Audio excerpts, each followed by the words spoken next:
নমস্কার বন্ধুরা, কেমন আছেন আপনারা? আশা করি সবাই ভালো আছেন। আমরাও সবাই ভালো আছি। আজকে আমি কিছু শর্ট ভিডিও বানাবো। তার জন্য আমি কি করেছি দেখো, এখানে শিব ঠাকুর বানিয়েছি ফ্রিজের মধ্যে রেখে। এটা দিয়ে আমি শর্ট ভিডিও বানাবো। দেখো এইভাবে রেখে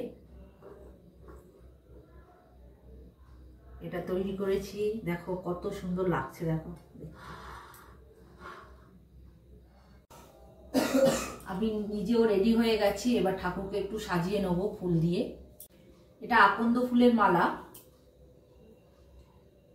এটা কিনে আনা ফুল, আর এইটা হচ্ছে আমাদের গাছের ফুল। এটা দিয়ে একটু সাজাবো ঠাকুরকে।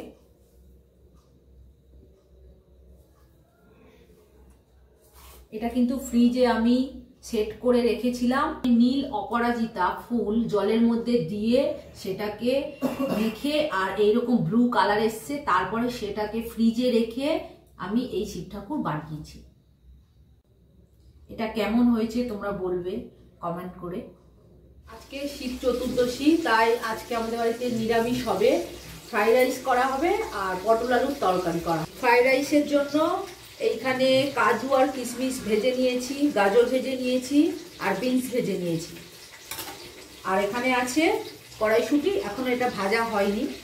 আর প্রথমে আমি আলুর তরকারিটা করে নেবো। আলু পটলের নিরামিষের দিনে কি রান্না করব তাই ভাবছিলাম। আর তোমাদের দাদাভাই বললো ফ্রাইড রাইস করো, তাই ফ্রাইড রাইস করছি। ফিরে এলাম। আর আজকের দিনটা আমাদের সত্যি ভালো নয়। বিপদ বলতে ছেলেটার খুব শরীর খারাপ হয়ে গেছে হুট করে। কিছুদিন আগে শরীর খারাপ ছিল, একটু হাঁচি হচ্ছিল, মানে বারবার হাঁচি হচ্ছিল, মানে সর্দি কাশি হাঁচি এইরকম হচ্ছিল। ওতে আমরা বুঝতে পারিনি ও একটা নাকের ড্রপ ব্যবহার করতো, সেটা করতে করতে সেরে গেছিলো একদম। এবার সকালে করে ও পড়তে যেত সাইকেলে করে, মানে খুব ঘেমে যেত। এইভাবে ও কদিন ধরে চলছিল। সকালে পড়তে যায় ঠিক আছে একদম, তারপর যখন পড়ে ব্যাক করে ফেরে তখন একদম দমের খুব কষ্ট হচ্ছে, ও আর আসতে পারছে না। কোনো রকম বাড়িতে চলে এসছে। আসার সঙ্গে সঙ্গে আমরা নিয়ে গেলাম আমাদের বারুইপুর হসপিটালে। নিয়ে এমার্জেন্সিতে দেখাতে হলো ছেলেকে। সেইখানে দেখিয়ে ডাক্তার সেখানে অক্সিজেন দেওয়ার জন্য লিখে দিল। তারপর পাশের রুমে নিয়ে গেলাম, সেখানে অক্সিজেন দিল, 1 ঘন্টা মতো রাখলো। তারপরে আবার একটা গ্যাস দিল, দিয়ে আরও 1 ঘন্টা মতো রাখলো। তারপরে আরও 1 ঘন্টা এমনি রেস্টে রেখে দিল। ওখানে রেখে দেওয়ার পরে তারপরে আমরা বাড়িতে সবাই মিলে গেলাম। বাড়িতে রান্না টান্না সব বন্ধ হয়ে গেল। তারপরে 3 ঘন্টা 3.5 ঘন্টা মতো থাকার পরে আবার ছেড়ে দিয়েছে ছেলেকে, সুস্থ হয়ে গেছে। আর আমাদের তো বাড়িতে ডাক্তার একটা আছে, মানে যার যা কিছুই হয় সব ওই ডাক্তারকে দেখানো হয়। তা ছেলেকে ওইখানে দেখাবো ঠিক করি। ডাক্তারের বাড়িতেও যায়, মানে পাশেই ডাক্তার বাড়ি, 2-3টে বাড়ির পরেই ডাক্তারের বাড়ি। গেলাম দুপুরে, সে দুপুরে ডাক্তারবাবু নেই, পুরীতে বেড়াতে গেছে। আমরা সেটা জানতাম না।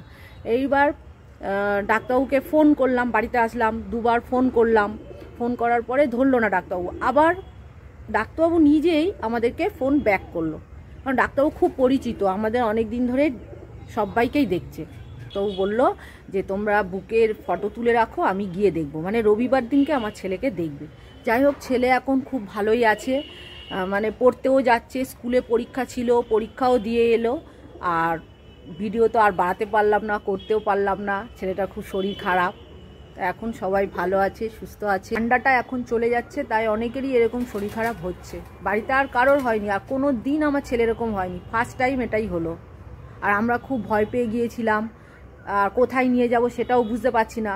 আর আমার বাপের বাড়িতে ফোন করলাম মার কাছে, তখন মা বলল হসপিটালে নিয়ে যেতে। আমরা ভেবেছিলাম নার্সিংহোমে নিয়ে যাব, কিন্তু মা বলল হসপিটালে নিয়ে গেলে খুব তাড়াতাড়ি অক্সিজেনটা তো দেবে ওকে, সুস্থ তো হবে একটু।